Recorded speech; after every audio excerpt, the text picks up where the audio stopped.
Chicos, hoy el viaje nos lleva hacia uno de los lugares más impactantes y cargados de historia del África Occidental, el castillo de Cape Coast.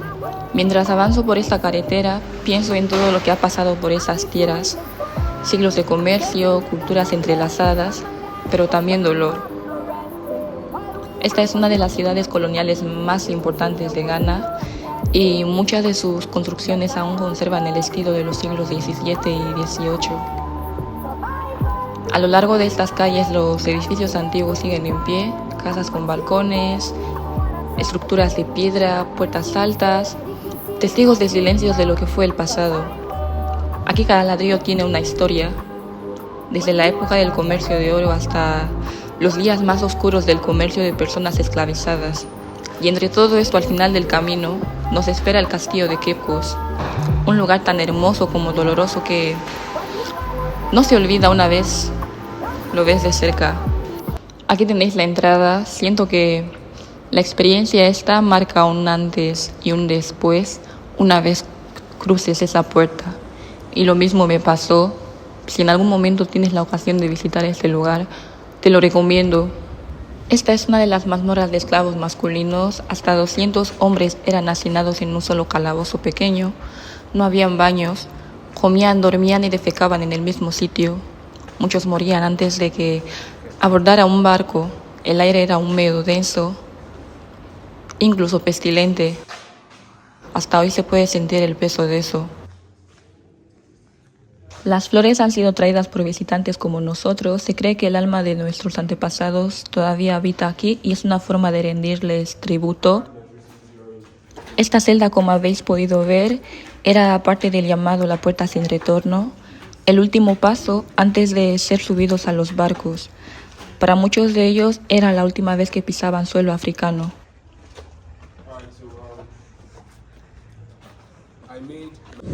Lo que estáis viendo a mi alrededor es prácticamente cómo se ven las vistas del castillo. Ha sido una historia muy penosa, sobre todo porque cada lugar que estáis viendo aquí tiene un significado. Ha representado el sufrimiento de un ser vivo como tú y yo, y no creo que sea motivo para estar felices. Hoy simplemente sirve como referencia de qué han vivido nuestros antepasados, qué es lo que no queremos volver a vivir y eso. Este escrito es un símbolo de memoria eterna y fue implementado por los chiefs para que nunca olvidemos el pasado. Significa que los que han muerto descansen en paz, que los que han regresado encuentren sus raíces y que la humanidad jamás repita esta injusticia contra sí misma. Nosotros los vivos hacemos votos para cumplir este compromiso. Nos estamos dirigiendo a lo que viene siendo la celda de castigo para prisioneros rebeldes, gente que simplemente no estaba dispuesta a someterse y eran castigados, eran encerrados hasta morirse. ¿Qué os digo? Siempre os he comentado que en la planta alta se encuentra lo que viene siendo la recámara del gobernador y demás cosas. Esta celda, muchas veces llamada condemned cell, era un espacio aún más restrictivo y letal que las demás mazmorras. Está marcada únicamente con la palabra cell y se usaba como castigo, no con intención de rehabilitar, sino como una sentencia de muerte lenta. Los prisioneros encerrados ahí morían por asfixia, deshidratación o desesperación. Nos estamos dirigiendo al Palaver Hall, en inglés, que en español es el centro administrativo del castillo. Ahí se tomaban decisiones sobre comercio, castigos, justicia y política local. También se realizaban negociaciones con líderes africanos y juicios de esclavos o locales acusados de rebelión o desacato. Su nombre proviene de la palabra portuguesa palabra. No me sé la pronunciación bien, pero en español es palabra, adoptada por los británicos como palaver, que en África Occidental llegó a significar reunión, debate o juicio entre partes. Desde cualquier lugar donde los africanos eran capturados, ya fueran aldeas, campos o durante guerras tribales, eran encadenados y obligados a caminar cientos de kilómetros hasta la costa. Al llegar al castillo, este era el primer lugar por el que debían pasar. Aquí médicos y enfermeros coloniales los inspeccionaban, evaluaban su salud, su fuerza física y su estado general. Si estabas herido, enfermo o débil, podías ser dejado a morir o encerrado hasta que te recuperaras, si es que eso pasaba. Si sobrevivías, eras clasificado según tu capacidad. Los más fuertes para el trabajo pesado, otros para tareas domésticas y así sucesivamente. Todo ese sistema era organizado desde arriba, desde el palabra ho. Subir aquí no solo es recorrer una escalera de piedra, es entender desde dónde se manejaba la maquinaria de opresión. Este salón era el centro del poder colonial. Estos pasillos para mí tienen un valor narrativo muy poderoso porque actúan como puente entre el sufrimiento abajo y el poder arriba. No os olvidéis que las celdas siempre han estado abajo y lo que viene siendo las habitaciones de los gobernadores y demás han estado arriba, cosa que representa el poder. Desde esa torre de observación los colonos podían vigilar toda la costa y en los días despejados incluso ver el castillo del Mina. Ya os he hecho un vídeo en el que os estoy contando más sobre el castillo del Mina, ya que es el primero históricamente hablando. Estas baldosas rojas que veis aquí no son locales, fueron traídas directamente desde Inglaterra por los británicos. Aquí se encuentra el pasillo de lo que viene siendo la sala de comunicaciones del castillo y alguna que otras recámaras. Desde aquí los británicos enviaban y recibían mensajes sobre barcos, comercio y control militar. Se usaban mensajeros, señales de bandera y más tarde telégrafos. Cada decisión tomada aquí afectaba la vida de cientos, incluso miles de personas. Era el cerebro de la operación colonial donde se planificaba todo, desde el movimiento de los esclavos hasta la logística de embarques. Esta sala era conocida como la Corte de Justicia dentro del castillo. A simple vista parece una sala común con paredes blancas, ventanas al mar y algo de ventilación. Pero lo que ocurría aquí marcaba el destino de cientos de africanos. En este espacio se celebraban juicios arbitrarios organizados por los gobernadores y oficiales coloniales. Ellos simplemente actuaban como jueces, jurado y verdugos. La ley era europea, pero los juzgados eran africanos. Muchas veces no había defensa ni pruebas. Cualquier forma de resistencia, desobediencia o incluso el intento de escapar era suficiente para ser condenado. Algunas sentencias incluían castigos físicos, reclusión en celdas más profundas e incluso la ejecución. Esta sala más amplia, más luminosa que el resto del castillo, era el lugar donde residía el gobernador europeo.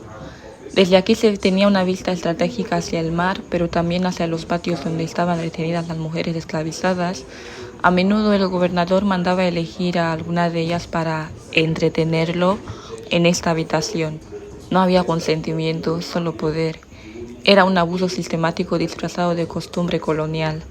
Algunas mujeres que se resistían eran golpeadas, encadenadas o enviadas a celdas de castigo.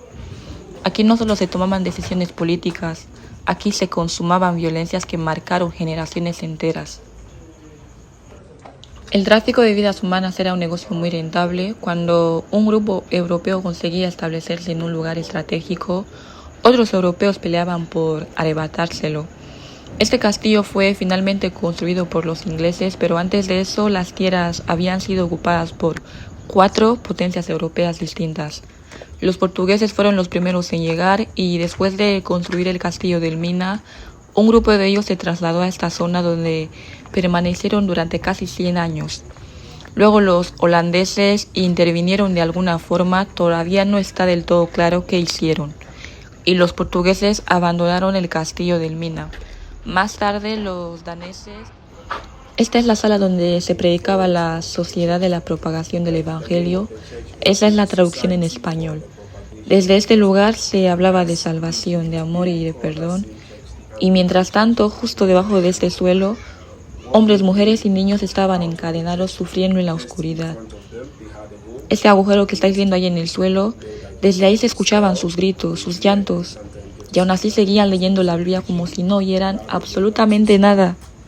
Aquí se predicaba no matarás y se mataba. No cometerás adulterio y se violaba. ama a tu prójimo, y se lo vendían al mejor postor. La fe se convirtió en excusa, la cruz en amenaza y la Biblia en silencio frente al sufrimiento humano. Este lugar no solo es historia, es memoria viva de lo que ocurre cuando la religión se pone al servicio del poder y no de la verdad. Los metales que se pueden ver en el exterior, como los cañones alineados, eran parte del sistema de defensa que usaban para proteger el castillo en caso de ataques. Además, construyeron 2 fuertes adicionales como refuerzo militar. Ahora lo que estáis viendo detrás de mí, creo que las vistas están siendo claras, son tumbas en donde gente con historia fue enterrada aquí. Esta es la primera.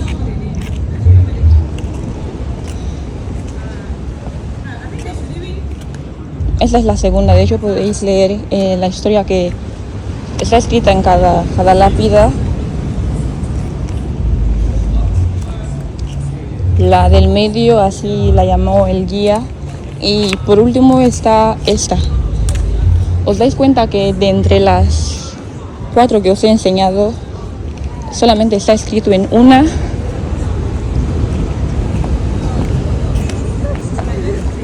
Parte de la historia.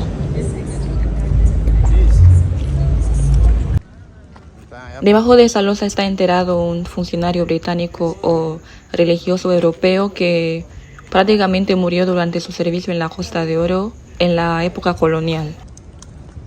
Aquí nos estamos dirigiendo a una de las mazmorras femeninas y de paso ahí abajo se encuentra la puerta de no retorno y de retorno al mismo tiempo. Muchas mujeres estaban embarazadas por violaciones cometidas por soldados o comandantes europeos. Si se resistían o se rebelaban, eran encadenadas a bolas de hierro e incluso eran aisladas. Aquaba significa en español bienvenido y se usa como calidez y hospitalidad. Ahora me encuentro justo afuera de la puerta de retorno. Dicen que por aquí salieron miles encadenados, vencidos y rotos. Pero hoy, los descendientes de aquellos que fueron llevados regresan. Caminamos por esta puerta no como esclavos, sino como libres, no como mercancía, sino con dignidad. Esta ya no es la puerta del olvido, es la puerta del regreso, de la memoria, de la victoria. Lo que estáis viendo delante de mí es un mapa. Ese es el estilo del castillo. Aquí está donde se encuentra cada lugar. Solo que tienes que ser una persona muy conocedora de la historia para poder memorizarte esos lugares o saber que en la primera entrada significa tal, la segunda esto y así, chicos. Gente que peleó por la libertad de África.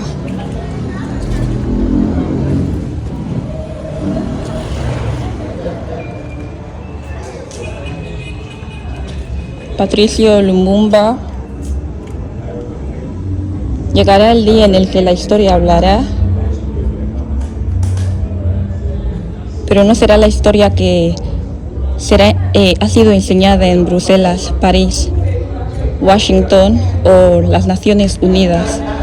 África escribirá su propia historia. Tanto en el norte como en el sur habrá una historia de gloria y dignidad. Esa frase la dijo Patricio Lumumba, uno de la gente que luchó por la libertad de los africanos. Y aquí nos encontramos con Kwame Nkrumah. Kwame Nkrumah, ya os dejé un vídeo en el que os dije que es el primer presidente de Ghana, y también podéis ver que ha sido uno de los muchos que luchó por la libertad de los africanos. Me acuerdo muy bien de él, Thomas Sankara. Wow. Tenemos que aprender a vivir de la manera africana. Es la única manera de vivir en libertad y con dignidad. Y eso, chicos. break.